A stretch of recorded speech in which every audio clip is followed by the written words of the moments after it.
Creatine అనేది చాలా డేంజరే. కాకపోతే 20 గ్రామ్స్ తీసుకుంటే డేంజర్ అనమాట. నేను తీసుకుంటున్నా అని చెప్పి అసలు ఎవ్వరు ట్రై చేయొద్దు. ఎందుకంటే ఈ క్రియేటిన్ గురించి మొత్తం తెలిసినోళ్ళు మాత్రమే క్రియేటిన్ అనేది హెవీ డోస్ వాడాలి. నార్మల్‌గా 3-5 గ్రామ్స్ వరకే వాడాలి. మన బాడీ మామూలుగా తీసుకునేది 7 గ్రామ్స్ వరకు అనమాట.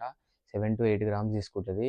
దానికంటే ఎక్కువ తీసుకోదు. కాబట్టి మీరు వాడాల్సింది ఏందంటే 3-5 గ్రామ్సే వాడాలి. మిగతాది ఫుడ్‌లో వచ్చేస్తదనమాట. ఇదొచ్చేసి డే 9. ఇప్పటికి 9 డేస్ అయితుంది నేను క్రియేటిన్ 20 గ్రామ్స్ తీసుకోబట్టి.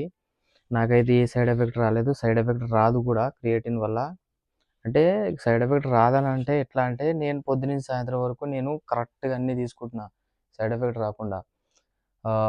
ఏది తీసుకోవాలో అది తీసుకుంటే మాత్రం సైడ్ ఎఫెక్ట్ రాదు. క్రియేటిన్ కొత్తగా యూజ్ చేసేటోళ్ళు ఎవరైనా ఉంటే భయపడుతున్నట్టయితే వాళ్ళకి ఈ వీడియో షేర్ చేయండి. మన వీడియో నచ్చినట్టయితే మాత్రం లైక్ చేయండి. ఈరోజైతే 9th డే అనమాట. 20 గ్రామ్స్. ఇన్‌ఫ్లుయెన్సర్ గానీ, ఎవ్వరు గానీ ఇప్పటి వరకు ఇన్‌స్టాలో గానీ, యూట్యూబ్‌లో గానీ ఎవ్వరు 20 గ్రామ్స్ యూజ్ చేసినట్టు అసలు ఏడా కనిపియలేదు. నేను చేస్తున్నా కాబట్టి మన వీడియోని అయితే లైక్ చేయరు.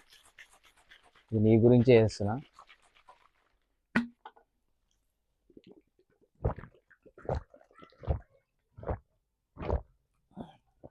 Day 9 complete. ఇప్పటివరకు అయితే ఏ సైడ్ ఎఫెక్ట్ రాలేదు.